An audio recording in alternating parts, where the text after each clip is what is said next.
إن الحمد لله نحمده ونستعينه ونستغفره ونؤمن به ونتوكل عليه ونعوذ بالله من شرور أنفسنا وسيئات أعمالنا. من يهده الله فلا مضل له ومن يضلل فلا هادي له، وأشهد أن لا إله إلا الله وحده لا شريك له، وأشهد أن محمدًا عبده ورسوله.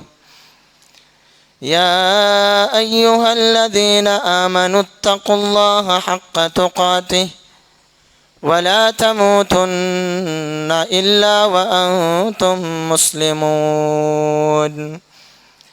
يا أيها الناس اتقوا ربكم الذي خلقكم من نفس واحدة وخلق منها زوجها وبث منهما رجالا كثيرا ونساء، واتقوا الله الذي تساءلون به والأرحام إن الله كان عليكم رقيبا.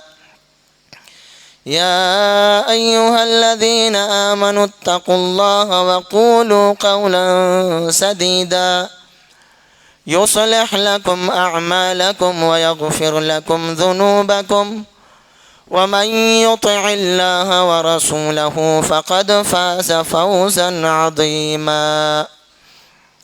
أما بعد، فإن خير الحديث كتاب الله، وخير الهدي هدي محمد صلى الله عليه وسلم، وشر الأمور محدثاتها، وكل محدثة بدعة، وكل بدعة ضلالة، وكل ضلالة في النار. أعوذ بالله من الشيطان الرجيم. بسم الله الرحمن الرحيم. يا أيها الذين آمنوا كتب عليكم الصيام كما كتب على الذين من قبلكم لعلكم تتقون. محترم حاضرین جمعہ، دینی ملی اسلامی بھائیوں اور بہنوں، سب سے پہلے اللہ رب العالمین کی ہر قسم کی تعریف، بڑائی، کبریائی، بزرگی، جو احکم الحاکمین قادر مطلق ہے. اس کے بعد لاکھوں کروڑوں درود و سلام ہو تمام انبیاء کرام پر، خصوصاً آخری نبی تاجدار مدینہ احمد مجتبیٰ محمد مصطفیٰ صلی اللہ علیہ وسلم پر. اللہم صلی علی محمد وعلی آل محمد كما صليت على إبراهيم وعلى آل إبراهيم إنك حميد مجيد. اللهم بارك على محمد وعلى آل محمد كما باركت على إبراهيم وعلى آل إبراهيم إنك حميد مجيد. محترم حضرات، حمد و صلات کے بعد سب سے پہلے پیارے نبی صلی اللہ علیہ وسلم کی وہ حدیث مبارکہ جو اللہ کے رسول صلی اللہ علیہ وسلم آنے والے مہینے کے شروع میں صحابہ کرام کو سناتے اور بتاتے تھے. اور اس آنے والے مہینہ یعنی رمضان المبارک کی خوشخبری اور مبارکباد دیتے ہوئے اللہ کے رسول صلی اللہ علیہ وسلم اپنے صحابہ کرام کو فرماتے تھے کہ اتاکم شہر عظیم مبارک، کہ لوگوں تمہارے اوپر ایک بہت ہی عظیم مہینہ سایہ فگن ہو چکا ہے، اور یہ بہت ہی بابرکت مہینہ ہے، برکتوں والا مہینہ ہے کہ اس کے اندر اللہ رب العالمین جنت کے سارے دروازوں کو کھول دیتا ہے، جہنم کے دروازوں کو بند کر دیتا ہے، سرکش شیاطین کو اللہ رب العالمین قید میں رکھ لیتا ہے. یہ رمضان المبارک کا مہینہ جو بالکل آنے ہی والا ہے، نیکیوں کا ایک موسم بہار ہے۔ ہر ایک چیز کا ایک سیزن ہوتا ہے، موسم ہوتا ہے، سمے ہوتا ہے۔ اسی طریقے سے نیکیوں کا ایک بہترین سمے، بہترین موسم رمضان المبارک کا مہینہ ہے۔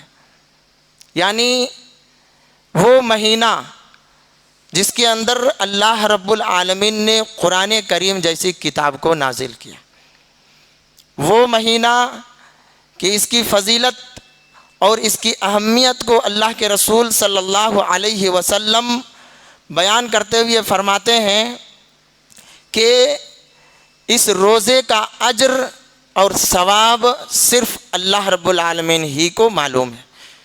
ہر ایک عمل کا بدلہ 10 گنا تک بڑھا دیا جاتا ہے، لیکن روزہ ایک دوسرا عمل ہے، دوسری چیز ہے۔ اس کا کتنا اجر ہوگا، کتنا ثواب ہوگا، وہ صرف اللہ ہی کو معلوم ہے۔ اللہ رب العالمین حدیث قدسی کے اندر فرماتے ہیں کہ ابن آدم کا ہر عمل اس کے لیے ہے، لیکن روزہ میرے لیے ہے اور میں ہی اس کا بدلہ دوں گا۔ کیوں اللہ رب العالمین نے روزے کی نسبت اپنی طرف کی ہے؟ اس لیے کہ اس کے اندر خلوص اور اخلاص ہوتا ہے۔ کس طریقے سے اخلاص ہوتا ہے؟ کہ بندہ صرف نیت کر لے تو روزے میں داخل ہو جاتا ہے۔ دوسرا عمل نماز، روزہ، حج، زکوٰۃ، روزے کو چھوڑ کر کے دوسرے اعمال ہر ایک انسان کو معلوم ہوتا ہے کہ بندہ نماز پڑھ رہا ہے، یہ حج کر رہا ہے، یہ زکوٰۃ دے رہا ہے، یہ نیکی کر رہا ہے، سب کو معلوم پڑتا ہے۔ اور جب انسانوں کو معلوم پڑے گا تو فرشتوں کو بھی معلوم پڑتا ہے جو لکھنے والے ہیں۔ لیکن روزہ ایک ایسا عمل ہے کہ انسان تو دور کی بات، وہ فرشتہ جو لکھنے کے لیے متعین ہے اس کو بھی پتہ نہیں چلتا، صرف اللہ کو پتہ چلتا ہے اور روزہ رکھنے والے بندے کو معلوم ہوتا ہے۔ صرف نیت کر لیا میں روزے سے ہوں، بس روزے میں داخل ہو گیا۔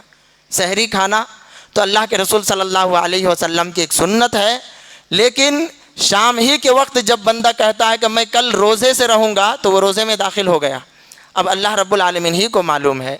تو جو بندہ، جو عمل بندہ اور اللہ رب العالمین ہی کے درمیان تک محدود رہتا ہے، کسی کو معلوم نہیں ہوتا، اس کے اندر سب سے زیادہ اخلاص ہوتا ہے۔ اور اسی لیے اللہ رب العالمین نے حدیث قدسی کے اندر فرمایا کہ روزہ میرے لیے ہے اور میں ہی اس کا بدلہ دوں گا، دوسرا کوئی اس کو جان نہیں سکتا، سمجھ نہیں سکتا۔ اس سے یہ معلوم ہوتا ہے کہ جس عمل کے اندر اخلاص آ جائے، خلوص آ جائے، وہ عمل اللہ رب العالمین تک پہنچنے سے کوئی روک نہیں سکتا، وہ قبول ہو جاتا ہے۔ اللہ رب العالمین نے قرآن کریم کے اندر جگہ جگہ اس چیز کو بیان کیا ہے۔ رمضان المبارک کا مہینہ وہ بابرکت مہینہ ہے کہ اس مہینے کے اندر اگر آپ عمرہ کرتے ہیں تو آپ کو حج کا ثواب ملتا ہے۔ رمضان المبارک کا مہینہ جس کے اندر اللہ رب العالمین شیطانوں کو جکڑ کر کے، باندھ کر کے بندوں کو موقع دیتا ہے کہ کرو، جتنی نیکیاں کرنا ہے کرو، کیونکہ تم کو گمراہ کرنے والا ہماری گرفت اور پکڑ میں ہے۔ اسی لیے اللہ کے رسول صلی اللہ علیہ وسلم جس حدیث میں صحابہ کرام کو خوشخبری دیتے تھے، اسی حدیث کے اندر فرماتے ہیں کہ اے گناہ کرنے والے رک جا اور اے نیکی کرنے والے تو آگے بڑھ۔ تو معلوم یہ ہوا کہ رمضان المبارک کا مہینہ بہت ہی فضیلت والا مہینہ ہے۔ حضرت طلحہ بن عبید اللہ رضی اللہ تعالیٰ عنہ کہتے ہیں کہ 2 شخص اللہ کے رسول صلی اللہ علیہ وسلم کے پاس آئے اور دونوں نے اسلام قبول کیا۔ ان دونوں میں سے پہلا ایک شخص کا انتقال ہو گیا اور وہ شہید ہو کر کے مرا، دوسرا شخص 1 سال بعد میں مرا۔ میں نے خواب میں دیکھا کہ بعد میں مرنے والا شخص پہلے جنت میں چلا گیا۔ اللہ کے رسول صلی اللہ علیہ وسلم کے سامنے جب اپنے خواب کو بیان کیا، اپنے سپنے کو بیان کیا، تو اللہ کے رسول صلی اللہ علیہ وسلم نے فرمایا بعد میں مرنے والے شخص کا پہلے جنت میں داخل ہونے کی وجہ یہ ہے کہ یہ 1 سال تک زندہ رہا اور اسی میں اس نے رمضان المبارک کا مہینہ پایا اور اس کے اندر نیکیاں کی، اللہ رب العالمین نے اس کو معاف کر دیا، اس کی مغفرت کر دی۔ اللہ کے رسول صلی اللہ علیہ وسلم ایک حدیث کے اندر اس طرح سے فرماتے ہیں کہ جو شخص رمضان کے برکتوں سے محروم ہو گیا، حقیقت میں وہی شخص محروم ہو گیا۔ جو بدنصیب ہے رمضان کے مہینے میں اصل میں بڑا بدنصیب وہی ہے. تو یہ رمضان کی فضیلت ہے. آئیے یہ رمضان المبارک کا مہینہ جو بالکل آنے ہی والا ہے ہمیں کیا سبق دیتا ہے, ہمیں کیا تعلیم دیتا ہے, ہمیں کیا سکھاتا ہے. اللہ رب العالمین نے رمضان المبارک کے مہینے کو کیوں چنا؟ دراصل اس کا جواب یہ ہے کہ رمضان المبارک کا مہینہ ایک تربیتی مہینہ ہے, ایک ٹریننگ مہینہ ہے, جس کے اندر اللہ رب العالمین بہت ساری چیزیں بندوں کو سکھاتا ہے. اس مہینے کے اندر عقائد ہوں یا اعمال ہوں یا عبادات ہوں, اخلاقیات ہوں یا معاملات ہوں, بلکہ پورے دین کا ایک مکمل تربیتی طریقہ کار موجود ہے. دین کے اندر جتنی بھی عبادتیں ہیں, جتنے اعمال ہیں, ہر ایک عمل کی تربیت اس مہینے کے اندر دی جاتی ہے. اور اسی مقصد کے لیے اللہ رب العالمین نے رمضان المبارک کو چنا. رمضان المبارک کے مہینے کو اللہ رب العالمین نے کیوں چنا اور کیوں اس مہینے کی اتنی فضیلت اور برکت رکھی؟ اللہ کے رسول صلی اللہ علیہ وسلم ابھی نبی نہیں بنائے گئے, اس وقت پوری دنیا کے اندر کفر, شرک, بت پرستی بالکل پھیلی ہوئی تھی. پوری انسانیت اللہ سے بغاوت کر چکی تھی. ہر طرف ظلم بربریت کا دور دورہ تھا. بچیوں کو پیدا ہوتے ہی زندہ دفن کر دیا کرتے تھے. ایک انسان دوسرے انسان کے اوپر چڑھ بیٹھتا تھا, اس کے حق کو دبا کے رکھا تھا. یعنی ہر طرح کی گمراہی پھیلی ہوئی تھی. اللہ رب العالمین نے قرآن کریم کے اندر اس کا نقشہ کھینچا ہے کہ وَكُنْتُمْ عَلَى شَفَا حُفْرَةٍ مِّنَ النَّارِ, تم جہنم کے گڑھے کے کنارے تک پہنچ چکے تھے. یعنی قریب تھا کہ تم جہنم میں گر جاتے, داخل ہو جاتے. لیکن اللہ رب العالمین کی رحمت نے جوش مارا. اللہ نے انسانیت کو راہ راست پر لانے کا ارادہ کیا اور اس کی ہدایت کا انتظام کیا. اپنی آخری پیغمبر نبی اکرم صلی اللہ علیہ وسلم کی صورت میں آپ کو تاج نبوت پہنا کر کے عرب میں پیدا کرتے ہیں, اور آپ کی زبان, آپ کے اوپر جو قرآن کریم نازل ہوتا ہے وہ قرآن کریم اسی مہینے کے اندر نازل ہوتا ہے, یعنی رمضان المبارک کے مہینے کے اندر. تو اس مہینے کو چننا, اس کے اندر مقصد یہ ہے کہ اس مہینے کے اندر پورے دین کا مکمل تربیتی طریقہ کار ہے. ہر ایک چیز کی تربیت اس مہینے کے اندر اللہ رب العالمین نے رکھی ہے. رمضان کا مہینہ ہمیں درس دیتا ہے, سکھاتا ہے کہ اپنے ایمان کو مضبوط کرو. یہ ٹریننگ اس بات کی ہے کہ ایمان کو مضبوط کیا جائے. یہ خیال اور تصور دل کے اندر بٹھایا جائے کہ اللہ دیکھ رہا ہے. چنانچہ آپ دیکھیے, جو بھی سچے دل سے, سچی نیت کے ساتھ روزہ رکھنے کا ارادہ کرتا ہے اور وہ روزہ رکھتا ہے, وہ چاہے کہیں بھی چلا جائے, کتنا بند کمرے میں داخل ہو جائے, کتنی تنہائی میں چلا جائے, لیکن کچھ بھی کھاتا پیتا نہیں ہے. کیوں نہیں کھاتا پیتا ہے جبکہ کوئی انسان نہیں ہے؟ کیونکہ روزے نے اس کے دل کے اندر یہ عقیدہ مضبوط کر دیا ہے کہ اللہ تمہیں دیکھ رہا ہے. اگر تم نے کچھ بھی کھایا پیا تو روزہ نہیں رہے گا. تو رمضان ہمارے ایمان کو مضبوط کرتا ہے. اور اگر یہ خیال, یہ تصور ہمارے دلوں کے اندر آ جائے تو کسی طرح کا گناہ ہم سے ہو ہی نہیں سکتا. انسان گناہ کب کرتا ہے؟ غفلت میں کرتا ہے, بے خیالی میں کرتا ہے, اس وقت کرتا ہے جب اللہ رب العالمین کو وہ بھولا ہوا ہوتا ہے. لیکن اللہ رب العالمین جب یاد رہتا ہے انسان کو, تب انسان کبھی گناہ کر ہی نہیں سکتا. اس کی بہت ساری مثالیں ہیں. حضرت عبداللہ بن عمر رضی اللہ تعالی عنہ کہیں جا رہے ہیں کچھ لوگوں کے ساتھ, یعنی سفر کر رہے ہیں, بیابان میں یا جنگل میں کہہ لیجئے, ریگستان میں کھانے پینے کی ضرورت پڑتی ہے. وہاں پر کھانے کے لیے دسترخوان لگایا جاتا ہے, کھانا تیار ہے, کھانے جاتے ہیں. لیکن دیکھتے کیا ہیں کہ ایک بکری کا چرواہا وہیں سے گزر رہا ہوتا ہے. عبداللہ بن عمر رضی اللہ تعالیٰ عنہ کہتے ہیں کہ آؤ ہمارے ساتھ تم بھی ہے, کھانا کھا لو. تو وہ شخص کہتا ہے کہ نہیں, میں روزے سے ہوں, کھانا نہیں کھا سکتا. تو کڑاکے کی دھوپ اور شدت کی گرمی, ویسے عالم میں وہ بکری کا چرواہا روزے کی حالت میں ہے. حضرت عبداللہ بن عمر رضی اللہ تعالیٰ عنہ نے تعجب کیا اور کہا کہ چلو دیکھتے ہیں حقیقت میں روزہ ہے یا نہیں ہے. تو حضرت عبداللہ بن عمر رضی اللہ تعالیٰ عنہ نے کہا کہ تمہارے پاس جو بکریاں ہیں ان میں سے ایک بکری ہمیں دے دو, ہم اس کی قیمت بھی دیں گے اور اس کے اندر سے گوشت کا بھی تھوڑا حصہ تم کو دیں گے. تو وہ بکری کا چرواہا کہتا ہے کہ نہیں, بکری میری نہیں ہے, یہ مالک کی بکری ہے, میں نہیں دے سکتا اس کی اجازت کے بغیر. تو حضرت عبداللہ بن عمر رضی اللہ تعالیٰ عنہ کہتے ہیں کہ ارے دے دو, تمہارا مالک تو نہیں دیکھ رہا ہے, تم کہنا کہ بھیڑیا کھا گیا ہے بکری کو. تو وہ بکری کا چرواہا جو روزے کی حالت میں تھا اور جس کا امتحان لینے کے لیے حضرت عبداللہ بن عمر کہہ رہے تھے کہ ایک بکری دے دو, وہ کیا کہتا ہے کہ مالک تو نہیں دیکھ رہا ہے لیکن این اللہ, اللہ کہاں ہے, اللہ بھی نہیں دیکھ رہا ہے. حضرت عبداللہ بن عمر رضی اللہ تعالی عنہ بعد میں اس واقعے کو یاد کرتے ہیں اور رونے لگتے ہیں, زار و قطار روتے ہیں. ایک بکری کا چرواہا, اس کے اندر تقویٰ دیکھو, ایمان دیکھو کتنا مضبوط ہے کہ بیابان میں ہے جہاں کوئی نہیں ہے, اس کے اندر یہ عقیدہ اور خیال ہمیشہ ہے کہ اللہ مجھے دیکھ رہا ہے. تو جب یہ خیال انسان کے اندر آ جائے تو گناہ نہیں ہو سکتا. رمضان ہمیں یہی ٹریننگ دیتا ہے, یہی سبق دیتا ہے, یہی تربیت دیتا ہے. یوسف علیہ السلام کو جب زلیخا نے ہر طرح کا دروازہ بند کر کے بند کمرے میں بلایا اور کہا کہ آ جاؤ, تو حضرت یوسف علیہ السلام نے کیا کہا, معاذ اللہ, اللہ کی پناہ, ہو ہی نہیں سکتا, اللہ دیکھ رہا ہے چاہے تم کتنا بھی دروازہ بند کر لو.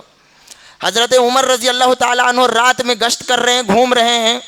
ایک عورت اپنی بیٹی سے کہہ رہی ہے کہ دودھ میں پانی ملا دو, تو وہ بیٹی کہتی ہے کہ نہیں, حضرت عمر نے منع کیا ہے, دودھ میں پانی نہیں ملا سکتے, اس میں دھوکہ ہوتا ہے. تو ماں کہتی ہے کہ ارے عمر تو نہیں دیکھ رہا ہے.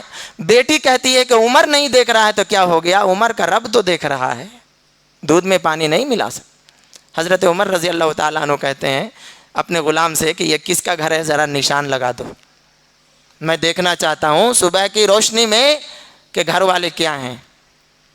تو جب انسان کے اندر یہ خیال اور یہ عقیدہ مضبوط ہو جائے کہ اللہ دیکھ رہا ہے تو انسان کبھی بھی کوئی گناہ نہیں کر سکتا. اور رمضان ہمیں یہی سبق دیتا ہے, پہلی چیز. دوسری چیز, رمضان ٹریننگ دیتا ہے ہمیں اپنے نفس کو کنٹرول میں کرنے کی, اپنے نفس کو قابو میں کرنے کی. اور یہ بھی اصل تقویٰ اور اصل ورع ہے, زہد ہے اور پرہیزگاری ہے. انسان کا نفس کنٹرول میں آ جائے تو بھی گناہ نہیں ہو سکتا. دراصل جو بھی گناہ ہم کرتے ہیں یا جتنی ساری برائیاں ہم لوگوں سے ہو جاتی ہیں, دو خواہشات کی بنیاد پر. پہلی خواہش کھانے پینے کی اور دوسری خواہش جنسی خواہش, شوق اور خواہش پورا کرنے کی, سیکشول خواہش جس کو بولتے ہیں. تو یہ دو خواہشات ایسی ہیں جن کی وجہ سے ہر طرح کا گناہ ہوتا ہے. اور رمضان ہمیں یہ دونوں چیزوں کو کنٹرول میں کرنے کی تربیت دیتا ہے اور ٹریننگ دیتا ہے. ایک انسان کے اندر کھانے پینے کی خواہش اگر بیلنس میں نہ رہے, توازن میں نہ رہے, کنٹرول میں نہ رہے, تو پھر وہ کیا کرتا ہے, حرام کماتا ہے, سود کھاتا ہے, لوگوں کے حق کو دباتا ہے, لوگوں سے رشوت لیتا ہے, حرام بزنس اور حرام تجارت کرتا ہے. اس کے علاوہ بھی بہت ساری خواہشات ہیں, گھر ہونا چاہیے, گاڑی ہونا چاہیے, کپڑا ہونا چاہیے, تو یہ بات کی, لیکن کھانے پینے کی خواہش سب سے پہلی خواہش ہے. کیونکہ آپ کسی کو پوچھیں اتنی محنت کیوں کر رہے ہیں آپ, نہیں کام کریں گے تو کھائیں گے کیا, تو کھانے کی خواہش سب سے بڑی خواہش ہے. تو یہ جب بیلنس میں نہیں رہتا ہے, کنٹرول میں نہیں رہتا ہے, تو انسان ہر طرح کا گناہ کرتا ہے اور وہ سوچتا ہے کسی نہ کسی طریقے سے میرے پاس مال آنا چاہیے, چاہے کسی کا خون بہا کے ہو, چاہے کسی کی جان لے کر کے ہو, چاہے کسی کو تکلیف دے کر کے ہو, چاہے کسی کو مجبور کر کے ہو, کسی بھی صورت میں میرے پاس مال مال مال ہی آنا چاہیے. تو یہ کھانے کی خواہش. دوسری خواہش جنسی خواہش. جب انسان کی جنسی خواہش کنٹرول میں نہیں ہوتی ہے, قابو سے باہر جاتی ہے, توازن نہیں رہتا ہے, تو پھر وہ کیا کرتا ہے, ناجائز رشتے قائم کرتا ہے, زناکاری اور بدکاری میں مبتلا ہوتا ہے, غلط چیزوں کی طرف اپنی نظر کو آوارہ چھوڑتا ہے, گانے سنتا ہے, فلمیں دیکھتا ہے, اور غیر کی طرف وہ جو ہے نظر پھاڑ پھاڑ کر کے دیکھتا ہے. کیوں؟ اس لیے کہ اس کی جنسی خواہش کنٹرول میں نہیں ہے. تو یہ دونوں چیزوں کو کنٹرول کرنے کی تربیت اور ٹریننگ رمضان کا مہینہ ہمیں دیتا ہے. کس طرح سے؟ جب انسان 14-15 گھنٹے تک لگاتار بھوکا اور پیاسا رہتا ہے، حلال چیزیں بہت ساری ہیں لیکن کھاتا پیتا نہیں ہے. روزے کی حالت میں اگر کوئی کہے کہ یہ زمزم کا پانی ہے تھوڑا پی لو، نہیں، روزہ ٹوٹ جائے گا. روزے کی حالت میں مکہ مدینے کی کھجور لا کر کے کوئی دے اور تھوڑا کھا لو، نوش فرما لو، یہ شہر رسول اور شہر نبی سے آیا ہے، نہیں، روزہ ٹوٹ جائے گا. اسی طریقے سے انسان اپنی جنسی خواہش کو پوری کرنے کے لیے اس عورت کے قریب نہیں جاتا جس کو حق مہر دے کر کے اپنے گھر میں لایا ہے. جس سے جنسی تعلق قائم کرنا جائز ہی نہیں بلکہ ایک نیکی ہے، صدقہ ہے، ایک عبادت ہے. اللہ کے رسول صلی اللہ علیہ وسلم فرماتے ہیں کہ تمہارا اپنی بیوی سے ملنا بھی صدقہ ہے. صحابہ کرام عرض کرتے ہیں اللہ کے رسول، بیوی سے مل کے ہم اپنی خواہش کو پوری کرتے ہیں، اس کے اندر بھی نیکی ہے، اجر ہے، ثواب ہے. اللہ کے رسول صلی اللہ علیہ وسلم فرماتے ہیں یہی چیز اگر تم غلط جگہ میں استعمال کرو گے تو گناہ ہوگا کہ نہیں ہوگا؟ ہاں ہوگا. تو جب گناہ غلط چیزوں میں اس کو استعمال کرنے سے ہوگا تو صحیح چیز میں استعمال کرنے کی وجہ سے نیکی کیوں نہیں ہوگی؟ تو روزہ ہمیں اپنے جنسی خواہشات کو قابو میں کرنے کی تربیت دیتا ہے. اس لیے جب انسان اللہ کے حکم کو مانتے ہوئے سارا دن اپنی دونوں خواہشوں کی جائز شکلوں کو چھوڑ دیتا ہے تو غلط اور ناجائز شکلوں کو چھوڑ دینا اس کے لیے مشکل نہیں ہوتا، آسان ہو جاتا ہے. اسی چیز کی طرف اللہ رب العالمین نے فرمایا کہ کتب علیکم الصیام کما کتب علی الذین من قبلکم لعلکم تتقون. کیوں روزہ فرض کیا گیا؟ تاکہ تمہارے اندر تقوی کی صفت آ جائے، تم متقی بن جاؤ، پرہیزگار بن جاؤ، اللہ سے ڈرنے والا بن جاؤ. یہ خیال دل کے اندر آ جائے کہ اللہ ہمیشہ ہر حال میں ہمیں دیکھ رہا ہے. اور آگے کی آیات کے اندر جہاں اللہ رب العالمین نے روزے کے آداب، روزے کے احکام اور مسائل بیان کیے ہیں، وہیں پر اللہ تعالیٰ نے فرمایا وَلَا تَأْكُلُوا أَمْوَالَكُمْ بَيْنَكُمْ بِالْبَاطِلِ. لوگوں کا مال حرام، ناجائز اور غلط طریقے سے مت ہڑپو، مت کھاؤ، مت استعمال کرو. لیکن روزے کا جو اصل مقصد ہے وہ ہماری زندگی کے اندر اس کا کوئی اثر دکھتا ہی نہیں. ہم روزے کے اصل مقصد کو بھولے ہوئے ہیں. عادتاً ہم جو ہے سحری کرتے ہیں، افطار کرتے ہیں، لیکن اس کا اثر کچھ بھی زندگی کے اندر نہیں ہوتا. لہٰذا ہم دیکھتے ہوتے ہیں کہ روزے کی حالت میں ہیں جھوٹ بول رہے ہیں، روزے کی حالت میں ہیں غیبت کر رہے ہیں، روزے کی حالت میں ہیں سودی کاروبار کر رہے ہیں، روزے کی حالت میں ہیں دوسرے کے مال کو ہڑپنے کی کوشش کر رہے ہیں یا نہ دینے کا بہانہ کر رہے ہیں. اللہ کے رسول صلی اللہ علیہ وسلم نے روزے کے اسی مقصد کی طرف اشارہ کرتے ہوئے فرمایا من لم یدع قول الزور والعمل به فلیس للہ حاجۃ فی ان یدع طعامہ وشرابہ. جو شخص جھوٹی بات، زور کے اندر ہر غلط بات کا استعمال ہوتا ہے، یعنی زور جب کہہ دیا جائے تو اس کے اندر ہر طرح کی باتیں جو بری باتیں ہیں، غلط بات، جھوٹی بات، غیبت کی بات، چغلی کی بات، فحش بات، ہر طرح کی غلط باتیں اس کے اندر آ جاتی ہیں. تو اللہ کے رسول صلی اللہ علیہ وسلم فرماتے ہیں کہ جس نے روزے کی حالت میں جھوٹی بات اور اس پر عمل کرنا بند نہیں کیا تو اللہ رب العالمین کو اس کے بھوکا پیاسا رہنے کی کوئی ضرورت نہیں، یعنی روزہ ہوتا ہی نہیں ہے. ایک طرح سے کہہ لیجئے کہ بھوک ہڑتال ہوتا ہے کہ دن بھر بھوکا پیاسا ہے، کیونکہ روزے کا کوئی اثر نہیں دکھتا ہے نا. آپ کوئی کام کریں، کوئی مشق کریں، کوئی پریکٹس کریں، لیکن لاسٹ میں جا کر کے آپ کامیاب نہ ہو تو اس کا مطلب یہ ہوا کہ آپ نے صحیح ڈھنگ سے کام نہیں کیا، جس کی وجہ سے آخر میں آپ جا کے آپ کا رزلٹ اچھا نہیں آیا ہے. تو روزہ ہے تو اس کا اثر دکھنا چاہیے. اللہ کے رسول صلی اللہ علیہ وسلم ایک حدیث کے اندر اس کی طرف اشارہ کرتے ہوئے فرماتے ہیں کہ کم من صائم لیس لہ من صیامہ الا الظمأ. کتنے روزے دار ایسے ہیں کہ ان کو ان کے روزے سے کچھ نہیں ملتا، صرف بھوک اور پیاس ملتی. اور کتنے رات کو قیام کرنے والے ایسے ہیں جن کو ان کے رات کے قیام سے کچھ نہیں ملتا، صرف نیند خراب ہوتی. میرے بھائی اور دوستو، یہ مہینہ عبادت کرنے کی تربیت دیتا ہے. قیام اللیل، عشاء کے بعد جب ہم تراویح پڑھتے ہیں تو اس سے ہمیں ایک سبق اور یہ تربیت ملتی ہے کہ عام دنوں کے اندر بھی ہم اس طرح کا عمل کر سکتے ہیں۔ جب سحری کے لیے ہم اٹھتے ہیں تو اس سے یہ سبق ملتا ہے کہ دوسرے ایام میں اٹھ کر کے اس وقت اللہ رب العالمین سے مغفرت طلب کر سکتے ہیں، کیونکہ اللہ تبارک و تعالیٰ نے مومنوں کی صفات کو اس طرح سے بیان کیا کہ مومن وہ ہیں جو سحری کے وقت اٹھ کر کے اللہ رب العالمین سے استغفار کرتے ہیں، اللہ رب العالمین سے اپنی مغفرت کی دعا کرتے ہیں۔ تو یہ روزے کے مقاصد، انہی چیزوں کو سامنے رکھ کر کے ہم آنے والے مہینے کا استقبال کریں، آنے والے مہینے کا انتظار کریں اور پختہ تہیہ کر لیں، اپنے دلوں کو صاف کر لیں، نیت کو خلوص سے بھر دیں اور اللہ رب العالمین سے دعا کریں کہ اللہ رب العالمین ہمیں یہ مہینہ پانے کا موقع عنایت فرمائے اور اس کے اندر زیادہ سے زیادہ نیکیاں کرنے کی اللہ رب العالمین توفیق عطا فرمائے، آمین۔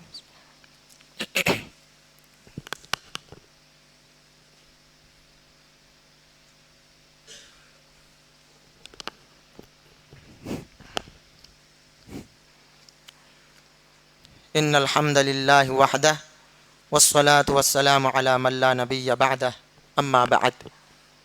محترم حضرات، رمضان المبارک کا مہینہ ایک تربیتی مہینہ ہے۔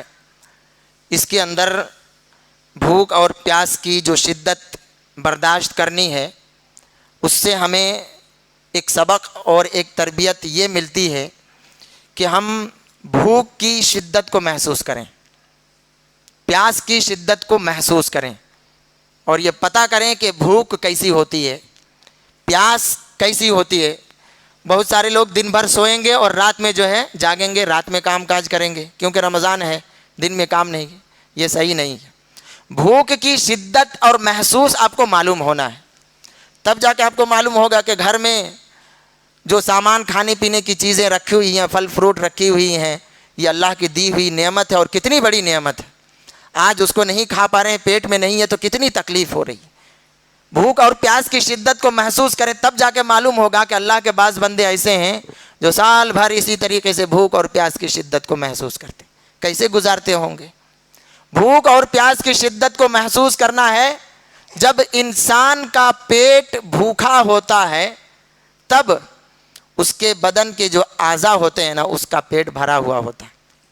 پیٹ میں جب کچھ نہیں ہوتا ہے تو آنکھ کا پیٹ بھرا ہوتا ہے، شرمگاہ کا پیٹ بھرا ہوتا ہے، ہاتھ کا پیٹ بھرا ہوتا ہے، یعنی الٹا انسان کا پیٹ جب بھوکا ہوتا ہے تو آنکھ کا پیٹ بھرا ہوا ہوتا ہے۔ یہی وجہ ہے کہ انسان روزہ رکھتے رکھتے رکھتے جب کچھ ایام گزر جاتے ہیں تو اس کی آنکھیں اب حرام چیزوں کی طرف نہیں اٹھتی، شرمگاہ خواہش نہیں کرتی ہے۔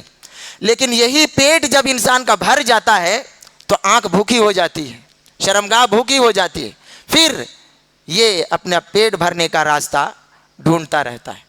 تو رمضان المبارک کا مہینہ ہمیں یہ سبق دیتا ہے کہ بھوک کی شدت کو محسوس کرو، تبھی جا کر کے تمہارے اندر یہ احساس پیدا ہوگا کہ اللہ کے مجبور بندے کس طریقے سے زندگی گزارتے ہیں، اور پھر اس کی مدد کرنے کا جو ہے احساس تمہارے اندر پیدا ہوگا کہ نہیں، کچھ نہ کچھ مدد کیا جائے اور کہا جائے کہ اللہ کی عبادت ایک طرف اور دوسری طرف بندوں کے ساتھ اچھا سلوک،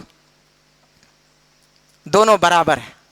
جہاں پر اللہ کی عبادت ضروری ہے وہیں پر بندوں کی ضرورتوں کو پوری کرنا بھی ضروری ہے، اور بندوں کے بھوک و پیاس کی شدت کو محسوس کرنے کی بھی ضرورت ہے، بندوں کے ساتھ اچھا سلوک کرنے کی بھی ضرورت ہے۔ اور رمضان المبارک کا مہینہ ہمیں یہی تربیت دیتا ہے، یہی سبق دیتا ہے، ورنہ اللہ رب العالمین اپنے بندوں کو کیوں بھوکا اور پیاسا رہنے کا حکم دیتا ہے اور اتنی تکلیف اور مشقت برداشت کرنے کا حکم کیوں دیتا ہے؟ میرے بھائی اور دوستو، اللہ رب العالمین کا حق ادا کریں، اللہ کے بندوں کے حقوق ادا کریں، تبھی جا کر کے آخرت میں کامیابی ہے۔ ورنہ ایک انسان اللہ کے حق کو تو صحیح ڈھنگ سے ادا کرتا ہے لیکن بندے کے حق کو صحیح ڈھنگ سے ادا نہیں کرتا، اس کو دبائے رکھا ہے، اس کے اوپر ظلم کرتا ہے، اس تک نہیں پہنچاتا ہے، تو پھر سمجھ لیجئے کہ ایسا انسان کامیاب ہو ہی نہیں سکتا ہے۔ اللہ کے رسول صلی اللہ علیہ وسلم کے سامنے ایک عورت کا ذکر کیا گیا کہ بہت نیکی کرتی ہے، عبادت کرتی ہے، تہجد گزار ہے۔ یہ بھی کہا گیا کہ پڑوسی بہت تکلیف میں رہتا ہے اس سے۔ اللہ کے رسول صلی اللہ علیہ وسلم فرماتے ہیں کہ یہ شخص کامیاب نہیں ہے، یہ عورت کامیاب نہیں ہے۔ اس کا مطلب یہ ہوا کہ جہاں بندے کے اللہ کے حق کو آپ بڑھ چڑھ کر کے ادا کرنے کی کوشش کرتے ہیں، اسی طریقے سے بندے کے حق کو بھی بڑھ چڑھ کر کے ادا کرنے کی کوشش کریں۔ کبھی کبھی ہوتا ہے کسی کا حق ہمارے پاس ہوتا ہے، کسی کا مال ہمارے پاس ہوتا ہے، کسی کی ذمہ داری ہمارے پاس ہوتا ہے، ان ساری ذمہ داریوں کو صحیح ڈھنگ سے ادا کرنا ہے، اس کے حق کو وقت پر پہنچانا ہے۔ لیکن بات یہ ہے کہ روزے کا اثر اور اس کا کیا ایفیکٹ ہوتا ہے ہماری زندگی کے اندر نظر نہیں ہوتا۔ کہیں ایسا نہ ہو کہ اللہ رب العالمین قیامت کے دن کہے کہ روزہ رکھ کر کے تمہارا کچھ بھی فائدہ نہیں ہوا ہے۔ اللہ رب العالمین سے ہم دعا کرتے ہیں کہ اللہ تبارک و تعالی ہمیں ان باتوں کو صحیح سے سمجھنے اور روزہ کے جو مقاصد ہیں اس کو سمجھ کر کے اس پر عمل کرنے کی توفیق عطا فرمائے۔ اللہ رب العالمین رمضان المبارک کے مہینوں کو پانے کی سعادت ہمیں عطا فرمائے۔ اللہ رب العالمین زیادہ سے زیادہ اس کے اندر نیکیاں کرنے کی توفیق عطا فرمائے۔ محترم حضرات، ایک اعلان ہے، ایک ڈینٹسٹ ہیں، ڈاکٹر ہیں، لڑکی ہیں جو بیمار ہیں اور ہاسپٹل میں زیر علاج ہیں۔ اب تمامی حضرات سے درخواست ہے ان کی صحت کے لیے دعا کریں، اللہ رب العالمین ان کو شفائے کاملہ عاجلہ عطا فرمائے۔ اسی طریقے سے جو بھی ہمارے درمیان بیمار ہیں اللہ رب العالمین سارے لوگوں کو شفائے کاملہ عاجلہ عطا فرمائے۔ جو لوگ اس دنیا کے اندر نہیں رہے، گزر گئے، اللہ رب العالمین ان کی کروٹ کروٹ مغفرت فرمائے، اللہ رب العالمین ان کے گناہوں کو معاف فرمائے، اللہ تعالیٰ ان کی نیکیوں کو قبول فرمائے۔ جو لوگ بھی اس دنیا میں زندہ ہیں، قرض دار ہیں، پریشانیوں میں ہیں، اللہ رب العالمین ان کے پریشانیوں سے نکلنے کا راستہ عطا فرمائے۔ جو لوگ بھی اللہ رب العالمین بے اولاد ہیں اللہ تبارک و تعالیٰ ان کو اولاد کی نعمت سے مالا مال فرمائے۔ جو لوگ بھی کیس میں الجھن میں پھنسے ہوئے ہیں اللہ رب العالمین ان کے نکلنے کا راستہ عطا فرمائے۔ اللہ رب العالمین جب تک ہم دنیا کے اندر رہیں، ایمان کی حالت میں رہیں، جب ہمارا خاتمہ ہو تو خاتمہ بالخیر ہو۔ آمین۔ ربنا آتنا فی الدنیا حسنۃ وفی الآخرۃ حسنۃ وقنا عذاب النار۔ ربنا لا تزغ قلوبنا بعد اذ ہدیتنا وہب لنا من لدنک رحمہ انک انت الوہاب۔ محترم حضرات، اور ایک اعلان ہے کہ آج اس مسجد کا کلیکشن ہونا ہے۔ آپ تمامی حضرات سے گزارش کرتے ہیں کہ مسجد کے کلیکشن میں تعاون کریں، مدد کریں۔ اللہ رب العالمین کے فضل و کرم، اس کے بعد آپ لوگوں کے خیرات سے مسجد کا کام چلتا ہے اور بہت سارا کام باقی ہے، اس لیے آپ تمامی حضرات سے گزارش کرتے ہیں کہ مبارک موقع آنے والا ہے، اس موقع کو نہ گنوائیں اور مسجد کے لیے تعاون پیش کریں۔ ربنا تقبل منا انک انت السمیع العلیم وتب علینا انک انت التواب الرحیم۔ سبحان ربک رب العزت عما یصفون وسلام علی المرسلین والحمد للہ رب العالمین۔